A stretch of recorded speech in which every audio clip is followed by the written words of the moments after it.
Hey guys, welcome back to the Remoh Build Snowrunner editor series. Today we are going to be looking at building a swamp.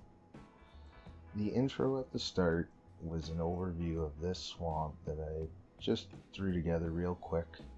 I wanted to show you guys the difference between the editor and the in-game look, which is pretty significant. It looks a lot nicer in-game, obviously. So what I'm going to do is take you through a real quick way, an easy way to build a swamp that looks like this, a little bit smaller than this one, and you can get an idea of what it takes. And once you have this laid out, you can add a whole lot onto it. So you'll notice we're on the map from doing our river build, which is going to double up as our swamp build too. So I've cleared off a spot here that we're going to start with and show you how to build a swamp. So first things first, we're going to go to our geometry tool. We're going to use flatten. I'm going to put it fairly big because we want to make this whole area nice and flat. Leave 50 value, fall off can stay at 75. We're just going to paint this whole area with the flatten tool, and basically we will have our starting point of our swamp. So click that down, let it rebuild, and there we have a real nice flat area. So the next thing we're going to do is we're going to right click, we're going to add a river. So this river is going to just be stagnant water, but as I said in the other video, every body of water is a river. So it's just what they call it. So we're going to cover our whole flat area with this river and let it sit. And then we're going to go to our geometry tool. And you'll notice when you select the geometry tool, it will show you your water overlays. So what we're going to do with this tool is we're going to go to the height tool. We're going to be around 8, and we're going to go to about negative 30, 37 is what I have there. I'm just going to really lightly pull this down, and there you can see the water starting to show through. So what we're trying to do is create a swamp area that is a bit of land and a bit of swamp watery muddiness. So you'll see right here, it's the edge of our overlay. So if we don't build the ground up there, we're going to have this weird edge of the water. It's going to look funny. So we have to just build up around the outside of the swamp a bit. And everything's good. So now we're going to let this rebuild, and we'll see what our water levels are like. Okay, so we have some deeper spots there, some shallower spots.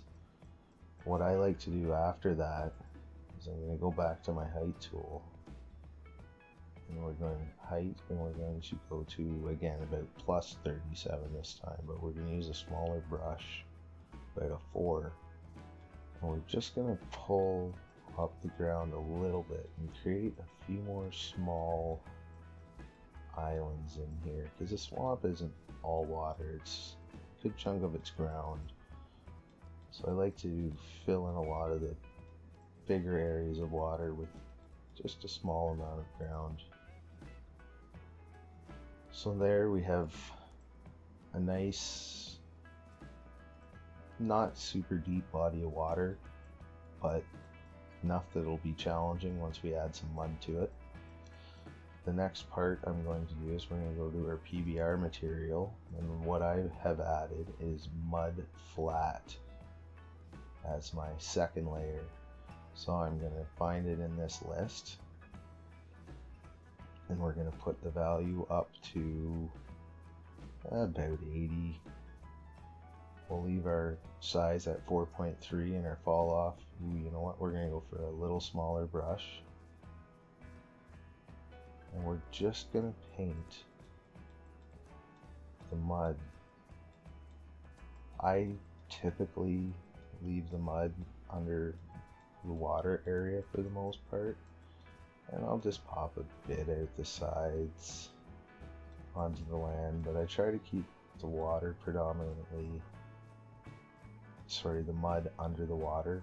The other thing is a lot of plants don't build or spawn on the mud, so you have to be mindful of that. There's a lot of materials that certain plants won't spawn on, like rocks. Pretty much nothing will spawn on them, so you have to be careful of that with what you're using and what the look you're going for.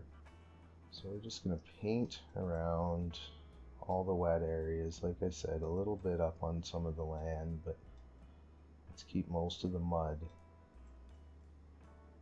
in the water area where you're probably going to see most of it. My mud setting for the tiling setting I have at 2.5. I find it gives it a little bit rougher look, which I enjoy when I'm using it. I'm not sure what the editor suggests it to be set at, but it's just something I've found works good for me. So there we have all the water layered with mud underneath now.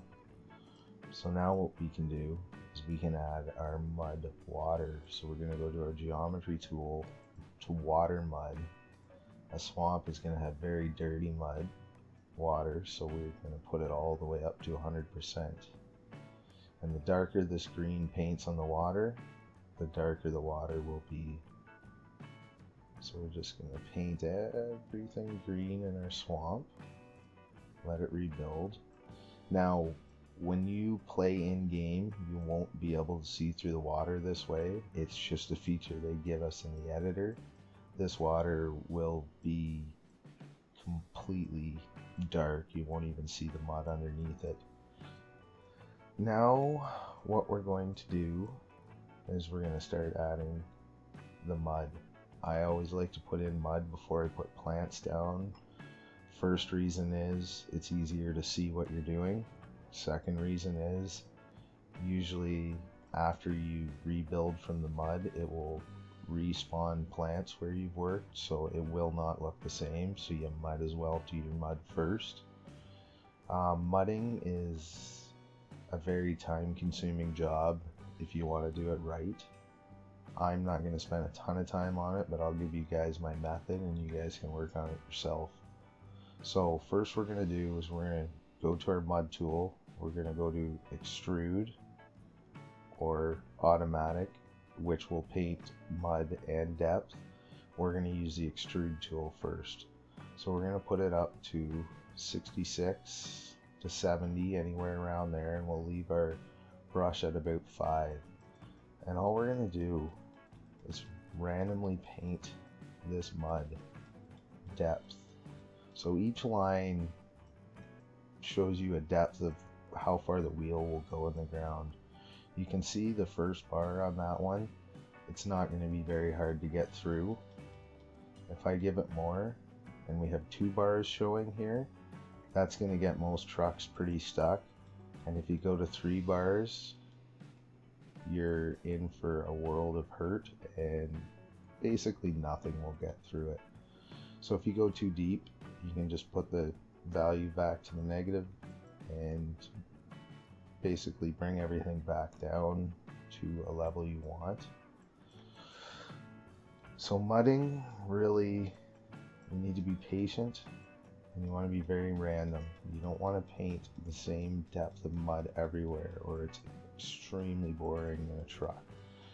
I find the more random you can make the mud, the more fun it is to drive through. It gives tires something to catch on while people are slugging through. Even a little bit of progress is more fun than just getting stuck in a great big pile of mud. So I really spend some time with a smaller brush when I lay mud, and I try to give more variety, so the whole thing really, you can turn your tires and try to work your way through the mud and it makes a difference, where if we just made it all the same depth, everyone would get very sick of it very quick. I'll probably stop there for the mud, but the one thing I will do afterwards is I'll use a very small brush and I'll just go through and really randomize. I don't mind seeing one with 2 or 3 bars beside one that is only 1 bar, because the shallower part might catch one tire and give it a bit of grip where the other 3 tires are spinning, so it gives you a lot more realistic push through the mud than the big heavy slog. So you're going to go through your whole area here and do this. I'm going to stop now just for time's sake so we can rebuild. I'll give you a quick example of what the automatic mud tool does. Is you click on it, you go to automatic. This is how I make roads myself. So what I'll do is I will put the brush down at 1.1 and I use a value of 60, and all you have to do is paint with this automatic brush and it will actually spawn mud with it. So this is how you get your tire tracks. It's another way you could add mud into your swamp rather than painting with the train or the PBR material, sorry. This is also what I would do, is lay down a road and then I would paint this mud over it and it would give you a nice mud road look. So if I let it rebuild now, so now we have a nice muddy road down the side of it. So the next thing I will add to this setup is our canes, is what they're called, or bulrushes, cattails, whatever you guys want to call them. So these, you don't want to overdo it or it just doesn't look very good. So what we'll do is we'll use a brush of about maybe 2.5. We're not going to go higher than 70. I'm going to stay around 60. And we're just going to paint around islands. I do a little bit up on the ground, but mostly in the water. And like I said earlier, too much of this doesn't look good. So you want to use it sparsely and let it rebuild, and then add some more and make sure you don't overdo it. It's nice to have some of this in the open parts of the water just to fill it in a bit, because the swamp really doesn't have a lot of open fresh water. So what I've added to this cane is I've used a grass tall Canada C. I always add 1 grass to my canes when I put them down. It just helps, I guess, make them less dense and adds a little bit of this flower and grass and stuff in the swamp as well, which I find looks nice. So we'll start with that amount of canes. We may spread them around a bit more after. So the next thing we're going to add is, I have a distribution set up that is canes dry, small trees dry, Russia, and spruce swamps. So we're going to use this, not super heavy, but it's going to give us a bit of bigger tree, and these spruce swamps are fairly dead looking trees, so they, as they're named, fit pretty well in the swamp. So we're going to put a few of these around,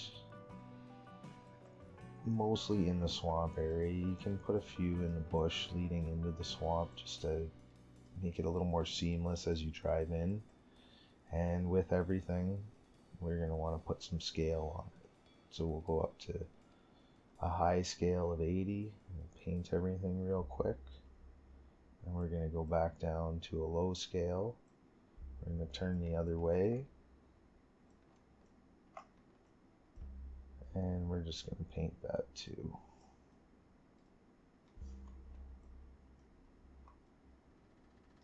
Okay, so we'll rebuild. Now we got a few trees, but that's not enough for my liking, so we're going to do that again and go just a little bit heavier.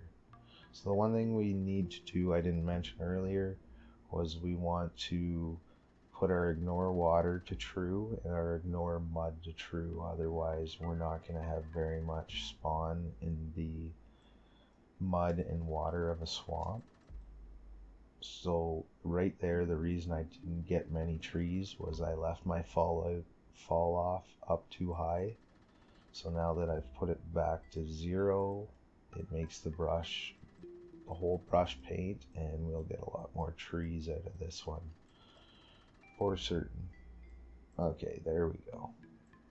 So we have the startings of a swamp. It's looking a little better. Now we're going to add bushes. And I like to use a lot of bushes in a swamp area. It really fills in the emptiness where the water is. These I do not put any ignore water or ignore mud. I only let bushes spawn on grass, and that's why when we're building this we leave these nice little grassy humps. That way we have a place to put all our little bushes and trees and stuff on. And as usual, we're going to throw a little bit more scaling. In a swamp, I usually don't use a lot of small scaling.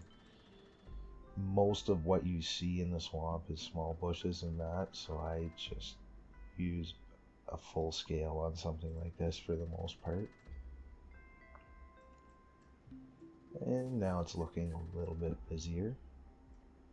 So what we need to add now is some dead trees.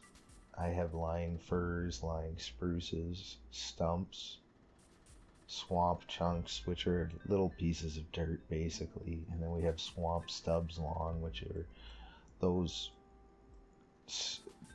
half dead, basically completely dead trees in the swamp that when you run into them they break. So not only do they add to the look, they're interactive for the players, so they're kind of fun to smash a truck through, whatnot. This fallen tree and stump and so on distribution, I allow it to ignore water so that some of these dead things will spawn in the water. Swamp, you're gonna see a fair bit of dead stuff around if you've ever really looked at one. So you do want that, and any tree that's completely surrounded like water is eventually gonna die. So again, this just adds to the look. Now one thing I do when I'm using fallen trees or stumps or anything is I scale them small.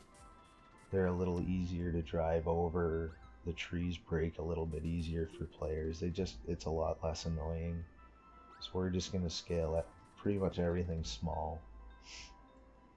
So now you see we have trees, we have our grasses. In fact, we could spend a minute and we'll finish off our little mud road. So we're going to go back to mud, automatic, 1.1 brush size and a 60 scale. And we'll just finish our road through here to the other side of the swamp. Give variety on your tire tracks. Not everyone drives straight, so don't be afraid to put some tracks out the side. Wiggle your mouse a bit. It just simulates more traffic on it. We'll rebuild that. So one other thing you may want to add, it's really up to you. I'm going to put a little bit more bush. Undo that. Some of these spots, because we're just not full enough yet right now. We need a little more bushes in there. So sorry, the other thing you can add if you like is a few of these rocks that we use in the river. The Rocks Big USA. There's also a Rocks Big Russia if you guys like. It's a little different color texture, but same rocks. just going to spread a couple of those around. We don't want to make this a rock quarry, but it adds some nice ambience. Go to the scale. Again, we don't want anything too big, so we're just going to not scale everything small, but we'll run over a bunch of the spots so they're not too aggressive in the swamp. Rebuild. We didn't get a lot up front here, so what I would do is maybe just a little bit more. Okay, there we go. So what we'll do now is we're going to rebuild the level, and it'll rebuild all the shadows, put all the grasses and stuff in, and then we'll have a good look at it. So always before you rebuild, we're going to save it. We're going to right click, rebuild terrain. That'll only take a second. That not responding is very common. Just let it do its thing. The editor pretty much always comes through. So now we have a pretty messy little swamp. Looks like it would be pretty fun to drive through. I would get rid of this tree so we know this is one of those swamp trees. So what we're going to do is just adjust where we put our distribution a bit, and we'll just move it over so we're not right in the middle of the road. There we go. Now we have a straight path through. So this is the point where you've got it roughed in and you can really start working on more elevations in your small islands you have in the swamp. We could always add, there's lying sticks and debris chunks and all sorts of things that you can add to these swamps. So it's really about experimenting and finding what you like. I usually put a lot more than this in a swamp, but I didn't want to spend 2 hours showing you guys every little piece. But this definitely gets you started, gets it done pretty easy, and it's a very good base to start off of. Alright guys, I'm going to end the video here now. I really appreciate your time coming and watching again. Again, if anyone has any questions, comments, or suggestions that they want me to focus on, leave them in the comments. Give me a like, subscribe if you guys are interested in this stuff. I'm going to be doing more. I think the next video we're going to have a really good look at distributions. So thanks a lot guys, and we'll see you again soon.